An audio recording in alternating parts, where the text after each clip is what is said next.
प्यारे बच्चों, हिमाचल की लोक संस्कृति और योग की कक्षा में आप सभी का स्वागत है।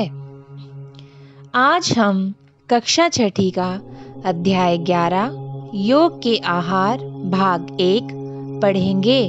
बच्चों, आप अपनी किताब निकाल लें और वीडियो के साथ साथ ध्यान से किताब में देखें। शिक्षक कहते हैं बच्चों, पिछले पाठ में आपको योगासन करने के कुछ नियम बताए गए थे। क्या आप सभी को वे नियम याद हो गए हैं जो आसनों के करने से पहले जरूरी हैं?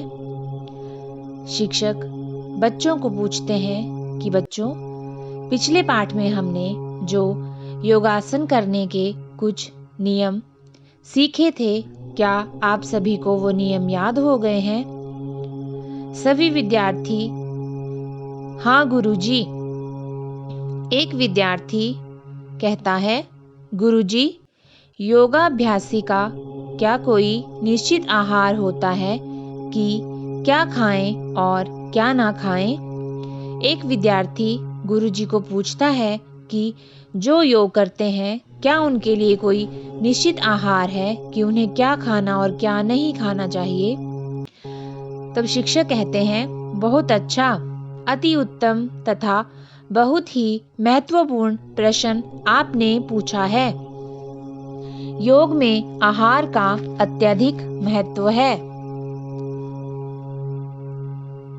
गीता में भी भगवान कृष्ण ने कहा है कि उपयुक्त आहार किए बिना योगाभ्यास लाभदायक नहीं होता। बच्चों, आहार मुख्यतः 3 प्रकार का होता है: तामसिक, राजसिक, सात्विक। क्या आप जानते हैं कि आहार से ही हमारा शरीर हृष्ट-पुष्ट होता है और शरीर का संतुलित विकास होता है? यह हमें रोगों से लड़ने की शक्ति प्रदान करता है। भोजन के विषय में यहाँ तक भी कहा गया है, जैसा खाए अन्न वैसा होवे मन। बच्चों, गीता में भी भगवान कृष्ण ने कहा है कि उपयुक्त आहार हमारे योगा अभ्यास के लिए बहुत लाभदायक होता है। आहार 3 प्रकार का बताया गया है: तामसिक, राजसिक और सात्विक।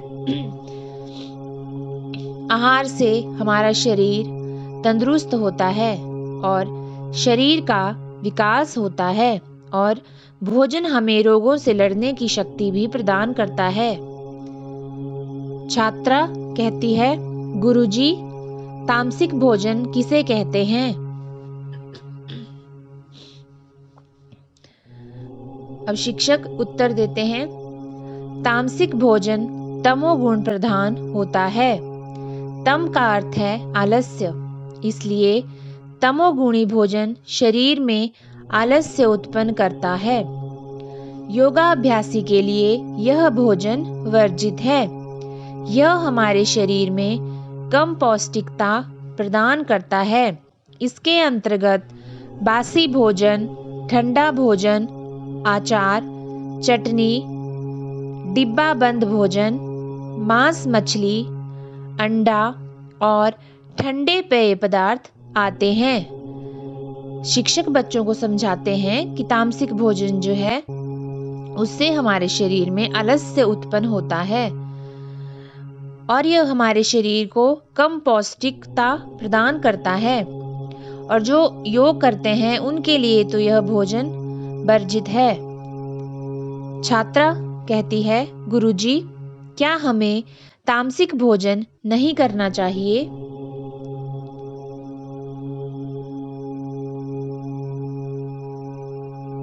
शिक्षक कहते हैं, जहां तक हो सके हमें तामसिक भोजन से परहेज करना चाहिए।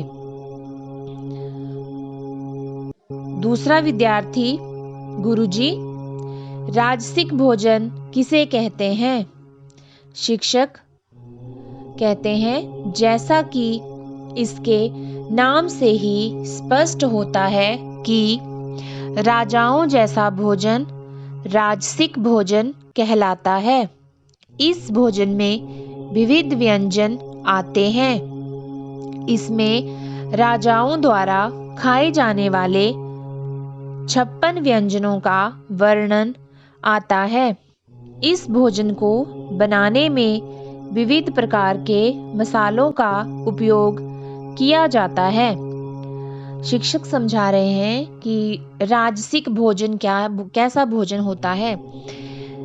इस भोजन में 56 व्यंजनों का वर्णन आता है और इस भोजन को बनाने में बहुत सारे मसालों का उपयोग किया जाता है। भोजन को तेल में भूनकर या तलकर बनाया जाता है। यह भोजन अत्यंत स्वादिष्ट व गरिष्ठ होता है। यह पचाने में कठिन होता है। राजसिक भोजन तेल में तलकर बनाया जाता है और यह खाने में बहुत स्वाद होता है और पचाने में उतना ही कठिन होता है। अब विद्यार्थी कहते हैं, गुरुजी, क्या यह भोजन योगा अभ्यास करने वालों को करना चाहिए? शिक्षक उत्तर देते हुए, योगा अभ्यास करने वालों के लिए तामसिक भोजन की तरह राजसिक भोजन भी अच्छा नहीं माना गया, क्योंकि यह शरीर में भारीपन लाता है तथा पाचन संस्थान पर अनावश्यक बोझ पड़ता है, जिसके कारण यकृत यानी कि लीवर में खराबी होने का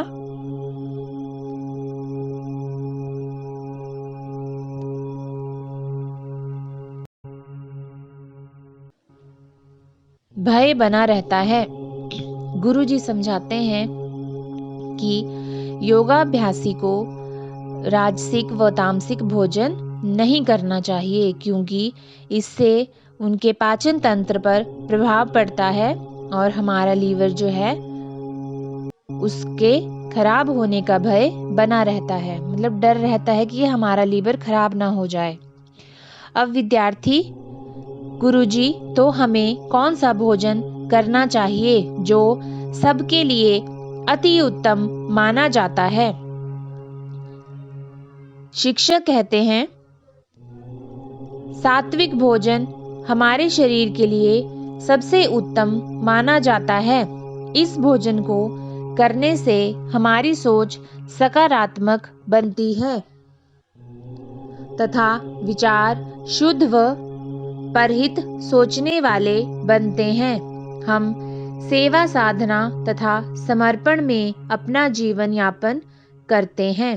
अब शिक्षक समझाते हैं कि जो सात्विक भोजन है हमारे शरीर के लिए वही सबसे उत्तम माना गया है, क्योंकि इस भोजन को करने से हमारी जो सोच है वो अच्छी बनी रहती है तथा हमारे विचार शुद्ध रहते हैं। हमारे मन में सेवा भावना तथा समर्पण में अपना जीवन यापन करने की भावना आती है।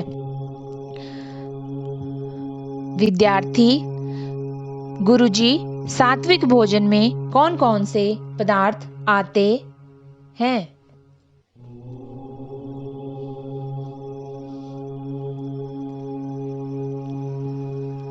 जिनका सेवन हमारे लिए अति उपयोगी माना जाता है। अब शिक्षक बच्चों को बताते हैं, सात्विक भोजन के अंतर्गत मौसमी फल, हरी सब्जियां व तरकारियां आती हैं। मौसमी होने के कारण यह पौष्टिक भी होती है तथा सस्ती भी। इसके अतिरिक्त दूध, दही, घी, मक्खन, पनीर, मट्ठा यानी कि छाछ इत्यादि आते हैं। शिक्षक बता रहे हैं कि सात्विक भोजन के अंतर्गत मौसमी फल जो जैसा मौसम है उस मौसम में मिलते हैं, हरी सब्जियां, दूध, दही, घी, मक्खन, पनीर, छाछ आदि सात्विक भोजन में आते हैं। विद्यार्थी पूछते हैं, गुरुजी क्या सब्जियों का सूप भी सात्विक भोजन के अंतर्गत आता है? तो शिक्षक कहते हैं, हाँ, सब्जियों का सूप, फलों का रस, हरी पत्तेदार सब्जियां और दलिया भी इसी भोजन के अंतर्गत आते हैं।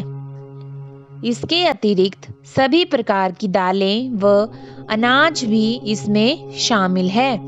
भोजन को जितना हो सके प्राकृतिक रूप में बनाया जाए। भोजन को अत्यधिक तलना तथा भूनना नहीं चाहिए, क्योंकि ज़्यादा तलने और भूनने से भोजन में जो विद्यमान तत्व होते हैं वो नष्ट हो जाते हैं। विद्यार्थी पूछते हैं, गुरुजी दलिया कैसे बनाया जाता है? अब शिक्षक जो है वो विद्यार्थियों को दलिया बनाने की विधि बता रहे हैं। शिक्षक कहते हैं, दलिये में गेहूं, मूंग, सोयाबीन, काला चना बराबर मात्रा में पीसकर हल्का सा देसी घी का छोंका लगाकर बनाया जाता है।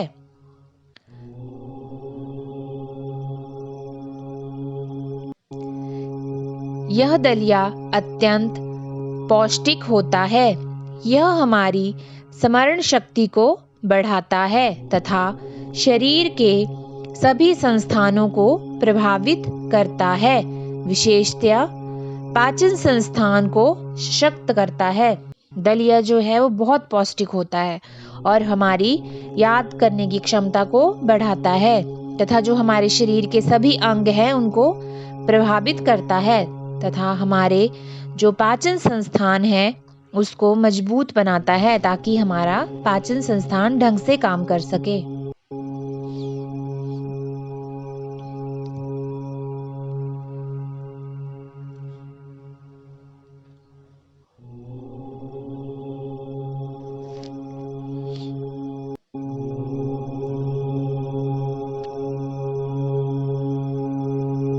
अगर आपको यह वीडियो अच्छी लगी हो तो हमारे चैनल को सब्सक्राइब करें, वीडियो को लाइक शेयर करें और कमेंट में बताएं कि आपको यह वीडियो कैसी लगी। धन्यवाद।